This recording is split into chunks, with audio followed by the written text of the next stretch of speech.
everyone, welcome back to my channel The Trendy Bee.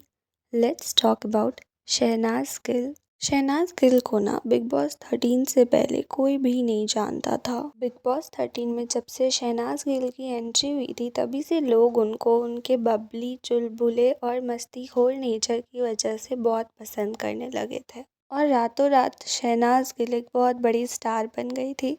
अब शहनाज को लोगों के पसंद करने के पीछे ना दो रीजंस थे। पहला तो उनका नेचर, वो जो इतनी क्यूट सी हरकतें करती थी, उनका जो रियल सेल्फ दिखाती थी और लोगों को एंटरटेन करती थी, वो वाला। और दूसरा रीजन था सिद्धार्थ शुक्ला के साथ उनका bond. As we all know कि सिद्धार्थ और शहनाज को लोग साथ में कितना पसंद करते थे। सिद्धार्थ और शहनाज ना एक दूसरे से बिग बॉस में ही मिले थे, उनसे पहले वो लोग भी एक दूसरे को नहीं जानते थे और घर में वो लोग इतने अच्छे दोस्त बन गए कि उन लोगों की जोड़ी ना आइकॉनिक जोड़ी बन गई बिग बॉस की हिस्ट्री में। और उन लोगों का एक हैशटैग भी बन गया, हैशटैग सिडनाज, जो कि अभी भी ना कभी कभी काफी ज्यादा ट्रेंड में रहता है। ऐसे तो बिग बॉस में काफी जोड़ियां बनी हैं, टूटी हैं, कुछ अभी तक साथ हैं, लेकिन इन दोनों की जो जोड़ी है ना वो मोस्ट आइकॉनिक है। And the reason behind this is उनकी प्योर बॉन्डिंग। अगर आपने बिग बॉस 13 फॉलो किया है ना तो आपको पता होगा कि सिद्धार्थ और शहनाज एक दूसरे से इतना ज्यादा प्यार करते थे और वो प्यार ना उनकी आंखों में दिखता था और वो ना कोई गेम के लिए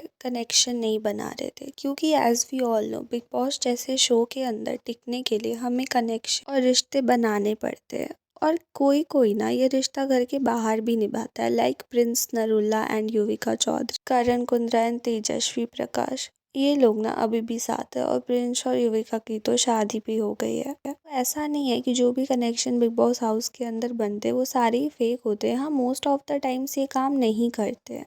घर में इतना अच्छा कनेक्शन बना के रखते हो और लोगों को लगता है अरे वाह ये तो लाइफ टाइम के लिए, लेकिन कुछ दिन बाद ही जो है वो रिश्ता टूट जाता है। लेकिन सिद्धार्थ और शहनाज का जो बॉन्ड था दैट इज समथिंग एल्स, वो बहुत ही ज्यादा प्योर था। शहनाज जब बिग बॉस के घर के अंदर थी ना तो वो काफी चबी सी, बबली सी थी और लोग ना उनका ऐसा ही अपीयरेंस पसंद करते थे। बिग बॉस 13 के बाहर आने के बाद भी ना शहनाज और सिद्धार्थ एक साथ थे। बहुत सारी जगह पे ना रियलिटी शोज वगैरह पे उनको एज अ कपल भी बुलाया जाता था। और शहनाज ने ना बिग बॉस हाउस से बाहर आने के बाद कुछ वेट भी लूज किया था, क्योंकि एज वी ऑल नो कि अगर इस इंडस्ट्री में आगे काम करना है ना तो ऑब्वियसली अपने फिगर पे ध्यान देना पड़ता है, नहीं तो आपको ज़्यादा काम नहीं मिल पाएगा। इस वजह से शहनाज ने ना थोड़ा बहुत वेट भी लूज किया था, लेकिन उनका नेचर ना बिल्कुल सेम था जैसा कि बिग बॉस हाउस के अंदर था। But unfortunately as we all know कि सितंबर 2020 में सिद्धार्थ की डेथ हो गई और वो इस दुनिया से चले गए। और इस इंसिडेंट के बाद ना शहनाज ना बिल्कुल ट्रॉमेटाइज्ड हो गई। ऑब्वियसली अगर आप किसी के साथ इतना अच्छा कनेक्शन शेयर करते हो, इतना टाइम स्पेंड किया है और आगे फ्यूचर के बारे में भी सोच रहे हो और आपके साथ सडनली कुछ ऐसा हो जाता है ना तो ऐसा फील होता है कि लाइफ रुक सी गई है। और बिल्कुल सेम ऐसा ही हुआ शहनाज गिल के साथ। कुछ महीनों तक तो शहनाज बिल्कुल कहीं दिखाई ही नहीं दी और उसके बाद भी जब उसने मूव ऑन करने की कोशिश करी, अपने आप को संभालने की कोशिश करी, लेकिन फिर भी ऐसा साफ दिख रहा था कि वो जो है उस लॉस से अभी तक उभर नहीं पाई है। क्योंकि कोई भी अगर इंटरव्यू होता था ना शहनाज में ना वो इमोशनली ब्रेक डाउन हो जाती थी। कभी भी एनी टाइम अगर उनसे कुछ क्वेश्चन पूछ लिया गया या नहीं भी तो उनके लिए ना ये सब चीज़ें मैनेज करना काफ़ी डिफिकल्ट हो रहा था। बट स्टिल लाइफ है, लाइफ में आगे बढ़ना ही पड़ता है। जाने वाले लोग आपको छोड़कर चले जाते हैं, लेकिन आपको खुद को संभालना ही पड़ता है। शहनाज ने भी ना विद टाइम अपने आप को संभालने की बहुत कोशिश करी और धीरे धीरे ना वो उस पेन से उभर रही थी। बीच में ना उनके और गुरु रंधावा की लिंकअप के रूमर्स आ रहे थे, जिसमें कि ना बिल्कुल भी कोई सच्चाई नहीं थी, वो लोग बस अच्छे दोस्त थे। लेकिन शहनाज के जो फैंस थे ना वो बहुत ज्यादा ऑफेंड हो गए और शहनाज को बुरी तरीके से ट्रोल करने लगे कि वो सिद्धार्थ को भूल गई है वगैरह वगैरह। लेकिन सी द थिंग इज बहुत सारे लोग ऐसे होते हैं जिनको ना अपनी पर्सनल लाइफ के बारे में ऐसे पब्लिकली बात करना अच्छा नहीं लगता है, और तब जब कोई उनके इतने क्लोज रहा हो और वो अब इस दुनिया में भी नहीं है तो ये अच्छा नहीं लगता है। हो सकता है ऐसा शहनाज को भी नहीं लगता हो अच्छा, लेकिन इसका मतलब ये तो नहीं है ना कि वो सिद्धार्थ को भूल गई है। एक अवार्ड फंक्शन हुआ था जहाँ पे शहनाज को कुछ तो अवार्ड मिला था और उसने ना वहाँ पूरा का पूरा क्रेडिट सिद्धार्थ को दिया और उसके वर्ड्स से ना ऐसा लग रहा था कि वो सिद्धार्थ से कितना प्यार करती है और वो अभी भी उस चीज़ से मूव ऑन नहीं कर पाई है और सिद्धार्थ के लिए जो उसके दिल में जगह है ना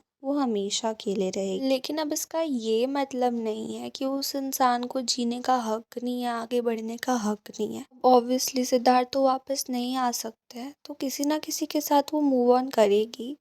अब अगर लोगों को इस बात से भी प्रॉब्लम है तो इसमें ना लोगों की मेंटालिटी नज़र आती है। आप खुद सिद्धार्थ के फैंस हैं ना, तो आप क्या सिद्धार्थ को रोज़ याद करते? आप क्या खुश नहीं है? आप क्या अपने लाइफ में मूव ऑन नहीं कर पा रहे? ऐसा तो नहीं है ना। और सिद्धार्थ भी शहनाज को आगे ही बढ़ते देखना चाहते हैं। ये सब मैं इसलिए बोल रही हूँ क्योंकि ना कभी भी अगर शहनाज ना कभी खुश दिखाई देती है या किसी और के साथ चिल कर रही होती है तो उसे ना बहुत बुरी तरीके से अभी तक ट्रोल किया जाता है। सिद्धार्थ के नहीं रहने का दुख ना जितना शहनाज और उनकी फैमिली को होगा ना उतना किसी फैन को तो नहीं होगा, ऑब्वियस सी बात है। और हम लोगों से ज्यादा ना वो उसे रोज याद करती होगी। सो स्टॉप ब्लेमिंग हर कि वो सिद्धार्थ को भूल गई है एंड ऑल, क्योंकि हर चीज पब्लिकली ऐसे मीडिया पे और इंटरनेट पे आ जाए ऐसा तो जरूरी नहीं है ना।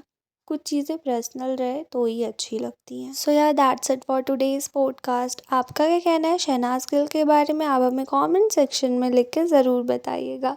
और अगर आपको मेरी पॉडकास्ट अच्छी लग रही है तो प्लीज़ मेरे चैनल को सब्सक्राइब कर देना। अब इतने प्यार से बोल रही हूँ तो कर ही दो यार। ओके, मिलते हैं अगली पॉडकास्ट में। Bye, take care.